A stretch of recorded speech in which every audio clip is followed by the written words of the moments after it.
Buddy. Okay, we got a big fight card coming up. All right, this is John Tucker with CagedInsider.com. I'm here with Brian Stann again. How you been, Brian? I've been well, man. I've been real well. Welcomed my third baby into the world about 3.5 months ago, so things are going well. I read about that. That sounds pretty cool, man. So good to hear everything's sound with that. Now, we've got a big fight card, and, you know, this particular fight card I've been looking forward to for a while. It's been relatively untouched by injuries. I mean, this is a big fight card full of exciting fights, so I'd like to just jump right into it. I mean, you know, it's a pretty stacked fight card. I mean, we've got Yves Dubois versus Eddie Wineland, and this is way down into the prelims. So, I mean, we're looking at something that could be, you know, a number of fights, I'd say, on the prelims that could be main event status.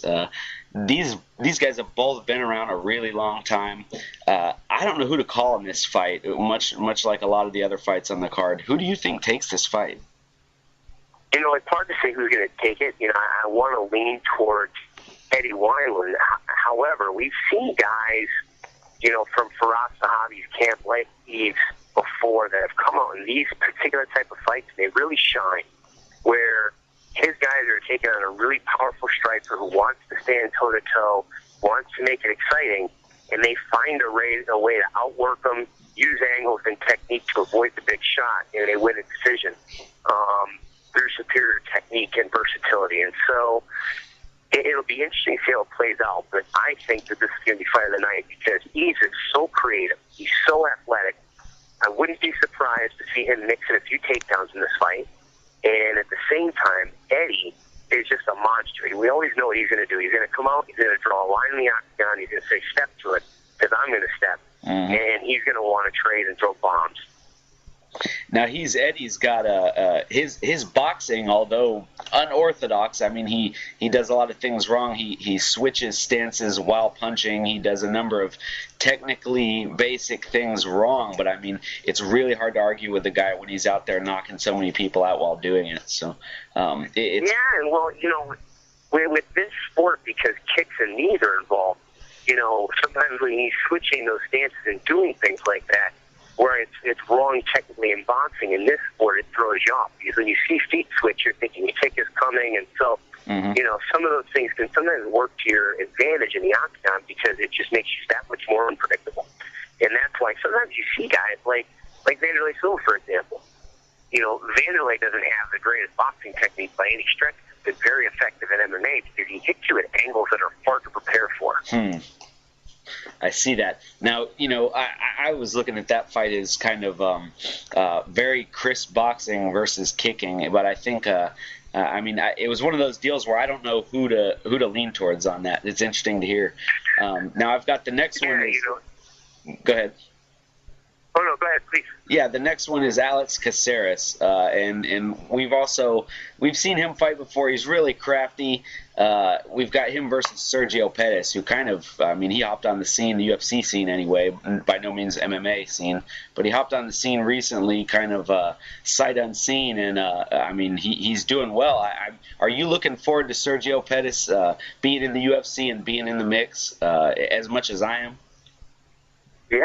You know, look, we've all watched his brother Anthony for a long time now, been excited. So we'll take any guy with the last name Pettis anytime they're willing to deliver. But I like this fight because we're actually going to see a little bit more from Sergio. We're you know, one, he's past the jitters, etc.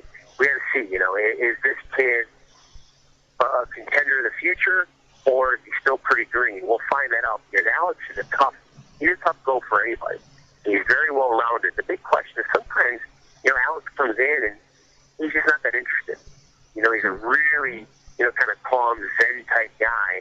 But if he comes in aggressive and focused in this fight, he can make it really difficult for the youngsters. So I'm excited to watch this, and a lot of eyes are going to be on Sergio Pettis. He's dealing with a lot of pressure against his big brother. Yeah, I mean, I agree, and some of it, you know, some of it undue, but there's also there's a good side to that, a lot of hype that goes with it. I mean, if he's 10-0-0, that's a pretty good record in mixed martial arts, and I think they're bringing him up the right way by having him, you know, match these guys up just right. And I love this matchup. I mean, I think Caceres has all the right tools to show Sergio a good fight, no matter who wins or loses. Oh, I agree. And you know, you can never write guys off in this sport, especially when they're as young as Sergio. you know, that this could be a good, tough 3 rounds for him where he just gets an infinite amount of experience that he needs at his age at this stage of his career. Yeah. And at the same time, it could be the type of launching point that Alex needs to get his career to the next level. You know, sometimes we see that the veteran teach the young guy a lesson and propel their own career up their name. Yeah, and that's got to be an interesting deal for Sergio. I mean, he's such a young guy to be in there with, you know, people that he recognizes. So, how do you see that fight ending? Do you see TKO, KO, submission, or decision? I don't. I see this being a decision. If it's a KO, I think it could be, you know, a kick maybe from Sergio. Mm-hmm. But I see Alex really trying to grind out a victory here with good cage control, ground game, and top control, and not allowing Sergio too much space. I see it more being a decision here. I'm not sure who wins, but if I had to pick someone, it would probably be Alex. Yeah, I'd like to see what exactly their game plan of that camp is going to be to see what Caceres focuses on in that fight, because I wouldn't know.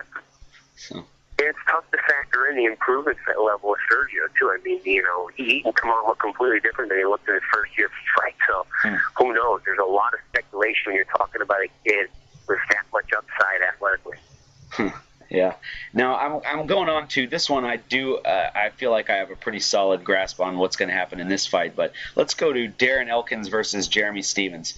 Darren Elkins, to touch on him, I mean, he's an extremely good fighter. If you look up, if you just look up who he's beat and in what order he's beat them, it's a really, really impressive resume. And then a lot of people know Jeremy Stephens. He's gets a lot of knockout of the night bonuses. Now, I just, although I see it as being a close match, every time I envision this fight in my mind, I just see Jeremy Stephens just putting away Elkins with strikes. I mean, do you see that as well, or how do you see it happening? You know, it's hard. I don't know how exactly. You know, I don't know who's going to pull this one out. This is the toughest fight to call on the whole card. You know, Jeremy is an experienced veteran, but all of a sudden he's got himself to where he's adding new wrinkles to his game, and at the right time. He's integrated a lot more kicks into his game. He's dropped down a weight class, which I feel is better for him. And so I think that brings a factor in this fight that makes it more difficult to call. If Elkins can control him, then he can win the fight. And that really is going to hinder on how well Jeremy times the punches that he throws and knocks the head off. Sometimes he can get predictable, and when he throws that bomb, it makes it easier to change levels and take him down. And so he's got to be wary of the fact that Elkins is going to be looking to time that all night. And then the other question is, you know, if Elkins gets him down, can Stephens get back to his feet? If he can, then I agree with you, and I see Jeremy winning this fight by knockout. Yeah, I see him. I mean, I suppose Elkins, he's got such a good wrestling pedigree that he absolutely could take Stephens down. And Stephens, if he does have one weakness more than anything, it's the ability to be taken down because he plants his feet so much with each punch. So, I mean, stylistically, it gives either one a chance. But moving on to Donald Cerrone. Now, I mean, I want to say this politely, but I believe he's being handed a tailor-made fighter for this fight. You think UFC really wants to see him just get back on his horse here, or what do you suppose the reasoning behind this matchup is? You know, it's two-sided. I mean, look, he's fighting a guy that I think is 25-6. It's not like the guy doesn't have experience, and the guy is not bad. So I don't know if he's being handed anything, you know, because Martins is probably looking at the fight like he's getting one heck of an opportunity as well. And you know, we've seen Cowboy be hot and cold at times. You know, sometimes he comes out there and he's a world beater. Other times he comes out and he's not that interested. And, you know, it's not like Martins doesn't have a shot here. Martins can come out there and try to outwork Cerrone. And then maybe he pulls out a win. And the other thing, too, is Donald takes a lot of risks in there. It's one of the reasons why everybody loves him. He's the furthest thing from a conservative fighter. When guys are willing to take risks like that, sometimes luck strikes in the opposite direction, so you never know what you can see in a Donald Cerrone fight. That's true. He does. He throws caution to the wind a lot, and that's why a lot of people. I suppose that's why he has a lot of fans. He's a very fan-friendly style, but I just see him having great, submission offense, and then in turn great submission defense. And I see Martins as that's his strict way to win. I don't see a way around that. I agree. And I mean, look, when Donald is focused and well-trained, and it seems like he has for this fight, he is a nightmare for anybody to beat. And so you want to catch him in the camps where he's not as focused. And right now, he's in the right place. So, I would definitely be picking Cerrone to win this fight. Yeah, I see that. Huh. Let's move on to the main event. I just recently was rewatching, Josh Thompson's last fight. I'm really looking forward to this matchup. I think it's a great matchup. I didn't expect to see Thompson come in and do as well as he did in the UFC. I mean, to see him stop Nate Diaz that way, I think that shocked everyone. I mean, it was an interesting win, and he did it by staying out of range and using his footwork and engaging only when he wanted to.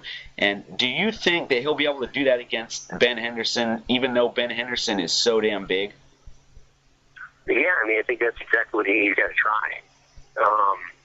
And I think he's got to be very active, because Ben sometimes can be a counter fighter and very passive, and you've got to put forth volume on him to try and steal rounds. I think it's important that Josh still integrates takedown attempts. Even though Ben's hard to take down, Josh is a very good wrestler. And when he gets moving and mobile and throwing combinations of kicks, he can integrate very quick takedowns and a couple takedowns here and there can win your rounds. It could be the difference. Mm-hmm. For Ben, Ben's got to cut him off. You got to slow him down with those big, nasty kicks, but eventually you got to get this fight into the clinch. Try and get on top. Try and get Josh into the wall where he really does some of his nastiest work and where he could really exploit a lot of his own strengths, because he's just such a physical, big, strong, lightweight fighter. Mm-hmm. I see Henderson as being so big that it's going to be somewhat a little easier for him to walk Thompson down, but I think, like you said, like you touched on, if Thompson avoids any clinches, especially ones against the cage, and then can defend a takedown that, Henderson obviously has got great takedowns. I think if he can do that, he can win. Now, of course, Henderson's in the number one contender spot. I think this matchup is just great, and I think Thompson might have an edge. Do you agree with the rankings so far? I mean, Thompson comes in, he's just getting into top 10, and here we have Henderson with number one contender spot. Is this a good matchup? Like, does this make sense to you? Yeah, look, you can have guys rank wherever you want. The bottom line is there's no systematic approach to it. And then when you come out and you have a dominant victory like you did against a fighter of the caliber of Nate Diaz, it's going to propel you into big fights. Mm-hmm. And a lot of this isn't just about putting together consecutive wins. It's about generating hype and being exciting and getting the fans behind you so that they want to see you fight. When you can do that, you're going to give yourself a title shot. Yeah. And that's what Josh did against Nate Diaz. It's this, there's nothing fair about anything in this world. Yes. And, Josh went out there and he finished a very, very good fighter in exciting fashion. He's always been a top-level, elite-level fighter for years and years. So, on the right night, he's a nightmare for anybody in that weight division to fight. Do you think Josh Thompson has the ability to finish Ben Henderson with strikes?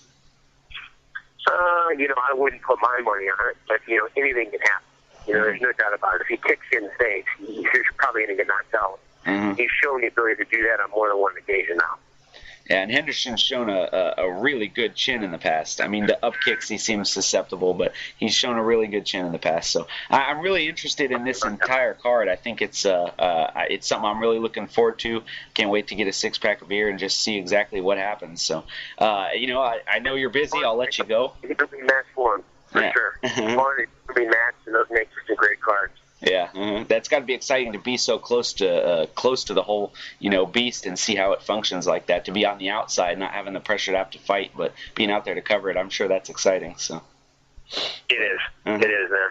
That's awesome. Well, good to hear from you. Good to hear you're doing good, and good luck with everything. And I really appreciate your time. Have you take the time to talk with me about the fights and break them down a little bit. It's always great to hear your insight. You got it, buddy. Thanks a lot, man. I appreciate it. Thanks a lot, Brian. Talk to you later. Take care.